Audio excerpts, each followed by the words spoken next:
Item ಯಾವುದೇ ಇರಲಿ try ಮಾಡಿ ಆಚಿ ಚಿಕನ್ ಮಸಾಲಾ. ವಚನಾನಂದ ಸ್ವಾಮೀಜಿ ವಿರುದ್ಧ ಪೋಕ್ಸೋ ಕೇಸ್ ವಿಚಾರವಾಗಿ ಹರಿಹರ ಗ್ರಾಮಾಂತರ ಠಾಣೆಗೆ ಸ್ವಾಮೀಜಿ ವಿಚಾರಣೆಗೆ ಬಂದಿದ್ದಾರೆ. ಸ್ವಾಮೀಜಿಯ ಹೇಳಿಕೆಗಳನ್ನು ಈಗ ಪೊಲೀಸರು ದಾಖಲಿಸಿಕೊಳ್ತಿದ್ದಾರೆ. ಹರಿಹರದ ಗ್ರಾಮಾಂತರ ಠಾಣೆಯಲ್ಲಿ ಹೇಳಿಕೆಗಳನ್ನು ದಾಖಲು ಮಾಡಿಕೊಳ್ಳಲಾಗ್ತಾ ಇದೆ. ಪೊಲೀಸರ ಪ್ರಶ್ನೆಗಳಿಗೆ ಸ್ವಾಮೀಜಿ ಉತ್ತರವನ್ನ ನೀಡುತ್ತಿದ್ದಾರೆ. ಗದಗ ಜಿಲ್ಲೆ ಲಕ್ಷ್ಮೇಶ್ವರ ಠಾಣೆಯಲ್ಲಿ ಪ್ರಕರಣ ದಾಖಲಾಗಿತ್ತು. ಆದರೆ ಲಕ್ಷ್ಮೇಶ್ವರದಿಂದ ಹರಿಹರ ಗ್ರಾಮಾಂತರ ಠಾಣೆಗೆ ಈ ಒಂದು ಕೇಸು ವರ್ಗಾವಣೆ ಆಗಿದೆ. ಈಗಾಗಲೇ ನಿರೀಕ್ಷಣಾ ಜಾಮೀನಲ್ಲಿ ಸ್ವಾಮೀಜಿ ಇದ್ದಾರೆ. ಆ ಒಂದು ನಿರೀಕ್ಷಣಾ ಜಾಮೀನನ್ನ ಪಡೆದಿದ್ದಾರೆ. ಹಾಗಾಗಿ ವಚನಾನಂದ ಸ್ವಾಮೀಜಿಗೆ ಷರತ್ತುಬದ್ಧ ನಿರೀಕ್ಷಣಾ ಜಾಮೀನನ್ನ ಕೋರ್ಟ್ ನೀಡಿರುವ ಕಾರಣ ಅವರನ್ನ ಈ ವಿಚಾರಣೆಗೆ ಬರಬೇಕು ಅಂತೇಳಿ ಆದೇಶವನ್ನ ನೀಡಲಾಗಿತ್ತು.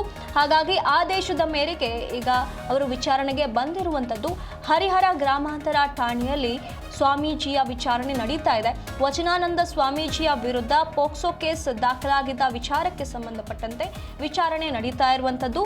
ಸ್ವಾಮೀಜಿ ನೀಡುವಂತ ಹೇಳಿಕೆಗಳನ್ನ ಈಗ ಪೊಲೀಸರು ದಾಖಲಿಸಿಕೊಳ್ತಿದ್ದಾರೆ. ಹರಿಹರ ಗ್ರಾಮಾಂತರ ಠಾಣೆಯಲ್ಲಿ ಈ ಹೇಳಿಕೆಗಳನ್ನ ದಾಖಲು ಮಾಡಿಕೊಳ್ಳಲಾಗ್ತಾ ಇದೆ. ಪೊಲೀಸರು ಕೆಲವೊಂದಿಷ್ಟು ಪ್ರಶ್ನೆಗಳನ್ನ ಸ್ವಾಮೀಜಿಯ ಬಳಿ ಕೇಳ್ತಾರೆ. ಅವರು ಅದಕ್ಕೆ ಉತ್ತರವನ್ನ ನೀಡಬೇಕಾಗತ್ತೆ. ಗದಗ ಜಿಲ್ಲೆ ಲಕ್ಷ್ಮೇಶ್ವರ ಠಾಣೆಯಲ್ಲಿ ಈ ಪ್ರಕರಣ ದಾಖಲಾಗಿತ್ತು. ಆದರೆ ಲಕ್ಷ್ಮೇಶ್ವರದಿಂದ ಹರಿಹರ ಗ್ರಾಮಾಂತರ ಠಾಣೆಗೆ ವರ್ಗಾವಣೆ ಆಗಿದೆ. ಹಾಗಾಗಿ ಸ್ವಾಮೀಜಿ ಇಲ್ಲಿಗೆ ಬಂದು ಹರಿಹರ ಗ್ರಾಮಾಂತರ ಠಾಣೆಗೆ ಬಂದು ವಿಚಾರಣೆಗೆ ಒಳಗಾಗಬೇಕಾಗತ್ತೆ. ಪೊಲೀಸರ ಮುಂದೆ ತಮ್ಮ ಹೇಳಿಕೆಗಳನ್ನ ನೀಡಬೇಕಾಗತ್ತೆ. ಅವರು ಕೇಳುವಂತ ಪ್ರಶ್ನೆಗಳಿಗೆ ಉತ್ತರಿಸಬೇಕಾಗತ್ತೆ. ಅದೇ ರೀತಿಯಾದಂತ ಕೆಲಸವನ್ನ ಇಂದು ಸ್ವಾಮೀಜಿ ಮಾಡ್ತಾ ಇರುವಂತದ್ದು.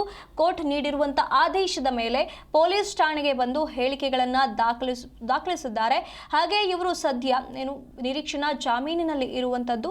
ವಚನಾನಂದ ಸ್ವಾಮೀಜಿಗೆ ಷರತ್ತುಬದ್ಧ ನಿರೀಕ್ಷಣಾ ಜಾಮೀನನ್ನ ಕೋರ್ಟ್ ನೀಡಿತ್ತು. ಅದರ ಆಧಾರದ ಮೇಲೆ ಅವರು ಜಾಮೀನು ಪಡೆದುಕೊಂಡು ಇರುವಂತದ್ದು.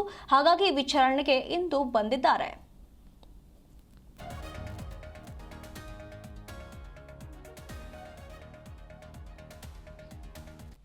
ಆಗಿರ್ತಕ್ಕಂಥ ಪ್ರಕರಣವನ್ನು ನಮ್ಮ ಹರಿಹರ ಗ್ರಾಮಾಂತರ ಪೊಲೀಸ್ ಠಾಣೆಗೆ ವರ್ಗಾವಣೆ ಮಾಡಿದ್ದಾರೆ.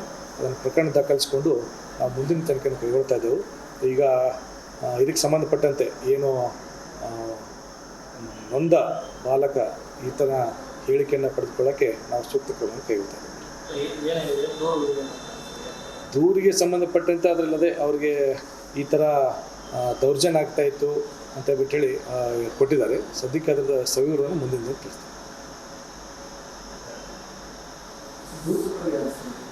ಹೆಸರು ಹೇಳಬೇಕು.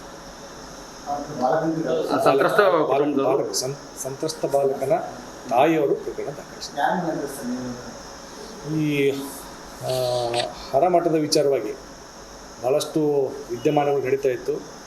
ಲೆಕ್ಕ ಕೊಡುವ ಕಾರ್ಯಕ್ರಮ, ಲೆಕ್ಕ ಕೇಳುವ ಕಾರ್ಯಕ್ರಮ ಅಂತ ಬಿಟ್ಟೇಳಿ ಒಂದೊಂದು ಕಾರ್ಯಕ್ರಮಗಳಲ್ಲಿ ಅಂದ್ಕೊಂಡು ಸಾರ್ವಜನಿಕರಿಗೆ ಒಂಥರ ಭಯದ ವಾತಾವರಣ ಆಗ್ತಾಯಿತ್ತು. ಅಲ್ಲಿ ಎರಡು ಗುಂಪುಗಳು ಸೇರಿಕೊಂಡು ಒಂದು ಕಾನೂನು ಸುವ್ಯವಸ್ಥೆಗೆ ಭಂಗ ತರ್ತಕ್ಕಂಥ ವಿಚಾರಗಳು ಗಮನಕ್ಕೆ ಬಂದ ಹಿನ್ನೆಲೆಯಲ್ಲಿ ನಾವು ಮುಂಜಾಗ್ರತಾ ಕ್ರಮವಾಗಿ ಜಿಲ್ಲಾಧಿಕಾರಿಗಳಿಗೆ ಈ ರೀತಿ ಏನು ಈಗಾಗಲೇ ಮಠದಿಂದ ಉಚ್ಚಾಟನೆ ಮಾಡಿರ್ತಕ್ಕಂಥದ್ದು ಟ್ರಸ್ಟ್ನವರು ವಿರುದ್ಧ ಇವರು ಕೂಡ ಮಾಧ್ಯಮಗಳಲ್ಲಿ ಪ್ರೆಸ್ ಮೀಟ್ ಮಾಡಿ ಒಬ್ಬರಿಗೊಬ್ಬರು ಆರೋಪ ಪ್ರತ್ಯಾರೋಪ ಮಾಡ್ತಾಯಿದ್ರು. ಲಕ್ಷ್ಮೇಶ್ವರ ಪೊಲೀಸ್ ಠಾಣೆಯಲ್ಲಿ ಆಗಿರ್ತಕ್ಕಂಥ ಪ್ರಕರಣವನ್ನು ನಮ್ಮ ಹರಿಹರ ಗ್ರಾಮಾಂತರ ಪೊಲೀಸ್ ಠಾಣೆಗೆ ವರ್ಗಾವಣೆ ಮಾಡಿದ್ದಾರೆ. ಅದನ್ನು ಪ್ರಕರಣ ದಾಖಲಿಸಿಕೊಂಡು ನಾವು ಮುಂದಿನ ತನಿಖೆಯನ್ನು ಕೈಗೊಳ್ತಾ ಇದ್ದೆವು. ಈ ಬಗ್ಗೆ ಹೆಚ್ಚಿನ ಮಾಹಿತಿಯನ್ನು ನಮ್ಮ ಪ್ರತಿನಿಧಿ ಕಲ್ಲೇಶ್ ನೀಡ್ತಾ ಹೋಗ್ತಾರೆ. ಕಲ್ಲೇಶ್, ವಚನಾನಂದ ಸ್ವಾಮೀಜಿ ಈಗ ಹರಿಹರ ಗ್ರಾಮಾಂತರ ಪೊಲೀಸ್ ಠಾಣೆಗೆ ಬಂದು ತಮ್ಮ ಹೇಳಿಕೆಗಳನ್ನು ದಾಖಲಿಸಿಕೊಳ್ತಿದ್ದಾರೆ ಅನ್ನುವಂಥ ಮಾಹಿತಿ ಬರ್ತಾ ಇದೆ. ಇದರ ಬಗ್ಗೆ ಹೇಳೋದಾದ್ರೆ ಅಂದ್ರೆ ವಚನಾನಂದ ಶ್ರೀಗಳ ವಿರುದ್ಧ ಒಂದು ಗದಗ ಜಿಲ್ಲೆಯ ಲಕ್ಷ್ಮೇಶ್ವರ ಪೊಲೀಸ್ ಠಾಣೆಯಲ್ಲಿ ಏನು ಮಠದ ಒಂದು ಹಾಸ್ಟೆಲ್ನಲ್ಲಿ ವಿದ್ಯಾಭ್ಯಾಸ ಮಾಡ್ತಿದ್ದಂತಹ ವಿದ್ಯಾರ್ಥಿಗಳೇನಿದ್ರು ಅವರಿಗೆ ಶ್ರೀಗಳು ಒಂದು ರೀತಿ ಸಾಕಷ್ಟು ಕಿರುಕುಳವನ್ನ ನೀಡ್ತಾ ಇದ್ದಾರೆ ಮತ್ತು ಲೈಂಗಿಕವಾಗಿ ಸಹ ಸಾಕಷ್ಟು ಅವರಿಗೆ ತೊಂದರೆಯನ್ನ ನೀಡಿದ್ದಾರೆ ಅಂತೇಳಿ ಅವರ ಪೋಷಕರು ಒಂದು ದೂರನ್ನ ದಾಖಲವನ್ನ ಮಾಡಿರ್ತಾರೆ. ಎಲ್ಲಿ ಅಂದ್ರೆ ಲಕ್ಷ್ಮೇಶ್ವರ ಪೊಲೀಸ್ ಠಾಣೆಯಲ್ಲಿ. ಆ ಪೊಲೀಸ್ ಠಾಣೆಯಿಂದ ಹರಿಹರ ಗ್ರಾಮಾಂತರ ಠಾಣೆಗೆ ಈ ಒಂದು ಕೇಸನ್ನ ವರ್ಗಾವಣೆ ಸಹ ಮಾಡಲಾಗಿತ್ತು. ಈ ಹಿನ್ನೆಲೆಯಲ್ಲಿ ವಚನಾನಂದ ಶ್ರೀಗಳನ್ನ ಇಂದು ಪೊಲೀಸರು ಈ ಒಂದು ಪ್ರಕರಣ ಸಂಬಂಧ ಏನು ಪೋಕ್ಸೋ ಕಾಯ್ದೆ ಅಡಿಯಲ್ಲಿ ಪ್ರಕರಣ ದಾಖಲಾಯಿತು. ಈ ಹಿನ್ನೆಲೆಯಲ್ಲಿ ಶ್ರೀಗಳನ್ನ ಠಾಣೆಗೆ ಕರೆಯಿಸಿ ಏನು ಠಾಣಾಧಿಕಾರಿಗಳು ಪೊಲೀಸರಿದ್ರು ಅವರು ಒಂದು ವಿಚಾರಣೆಯನ್ನ ಒಳಪಡಿಸಿರ್ತಕ್ಕಂಥದ್ದು. ಈ ಒಂದು ಮಕ್ಕಳ ಮೇಲೆ ನಡೆದಿರ್ತಕ್ಕಂಥ ಒಂದು ಕಿರುಕುಳ ಮತ್ತು ತೊಂದರೆ ಬಗ್ಗೆ ಒಂದು ಮಾಹಿತಿಯನ್ನ ಪೊಲೀಸರು ಒಂದು ಪಡೆದಿರ್ತಕ್ಕಂಥದ್ದು. ಏನಂದ್ರೆ ಶ್ರೀಗಳ ಮತ್ತು ಮಠದ ಟ್ರಸ್ಟ್ಗಳಿದ್ದ ಸಾಕಷ್ಟು ಒಂದು ಗಲಾಟೆ ಕೂಡ ಆ ಸಂದರ್ಭದಲ್ಲಿ ನಡೆಯಿತು.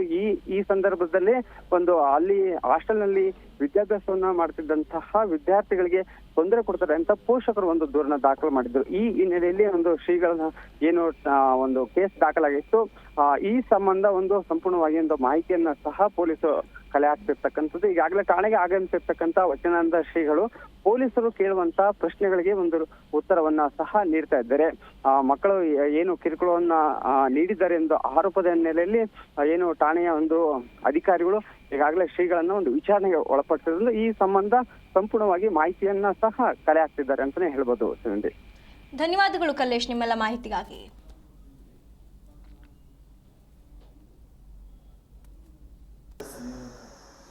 ಈ ಹರಮಠದ ವಿಚಾರವಾಗಿ ಭಾಳಷ್ಟು ವಿದ್ಯಮಾನಗಳು ನಡೀತಾ ಇತ್ತು. ಲೆಕ್ಕ